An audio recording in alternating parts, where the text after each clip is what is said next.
I'm a Christian mom. I pray, I read my Bible, I speak to God. I'm constantly seeking his understanding. But with my kids, I still lose my temper regularly. I still get overstimulated. I still snap. I still sometimes raise my voice. And for a long time, it honestly made me feel like I was a fraud. I was less of a believer because I got overstimulated as a mother. So if you've ever thought, why am I like this when I'm saved? This video is for you.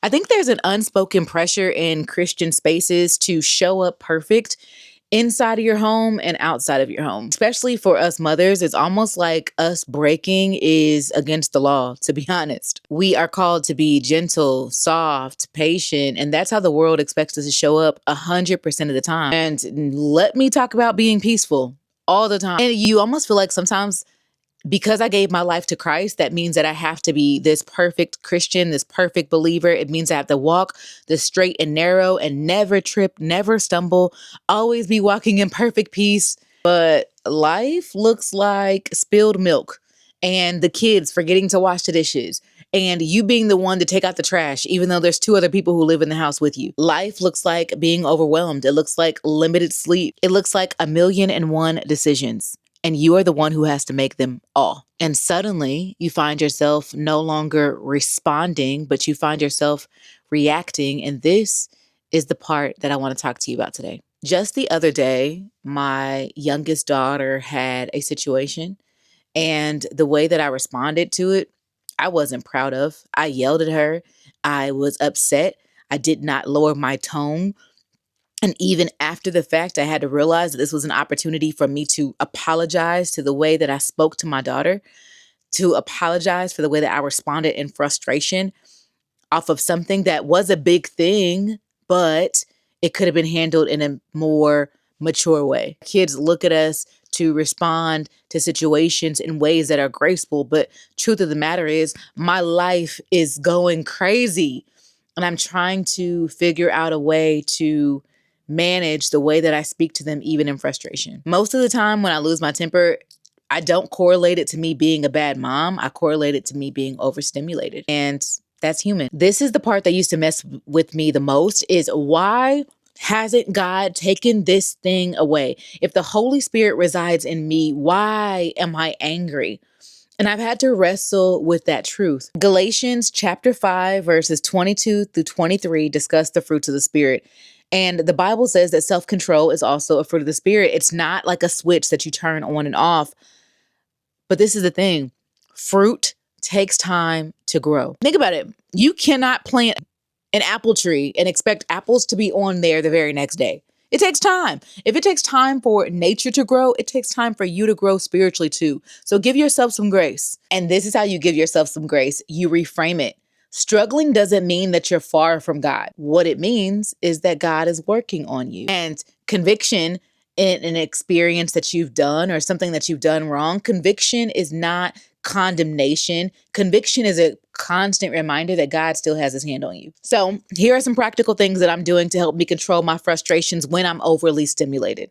Number one is to pause.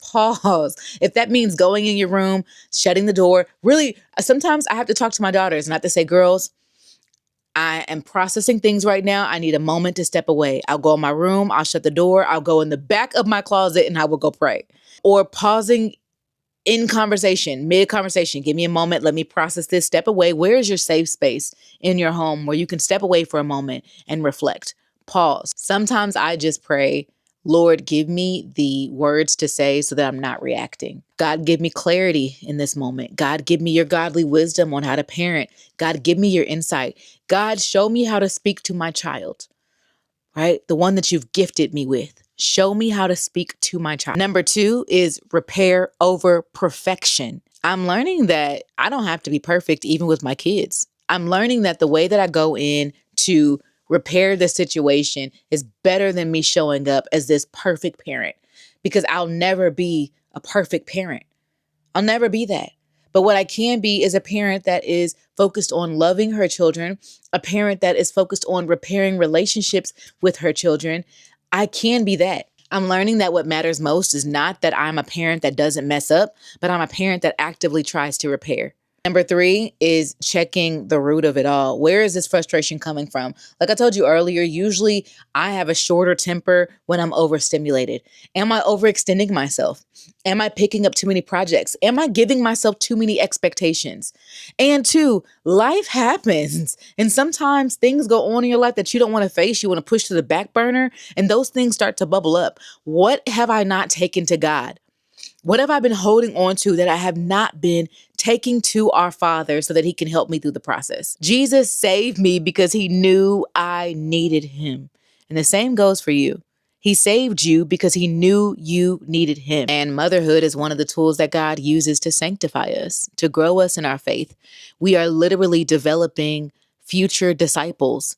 And what better resource for those future disciples to have is to understand that in moments where you feel overstimulated, in moments where you feel angry, that you have the ultimate resource, that you can go to the Father and really lay those things at his feet. What better resource is that? The world seeks perfection, but God just asks for you to sanctify yourself. God asks for you to surrender and love him, right?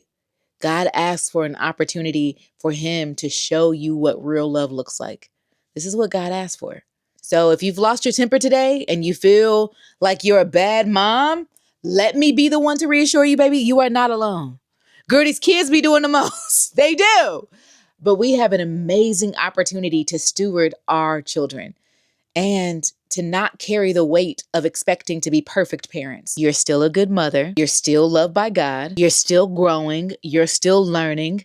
You're still just a girl. You'll notice when you start progressing in the spirit because it'll be less exploding out of you.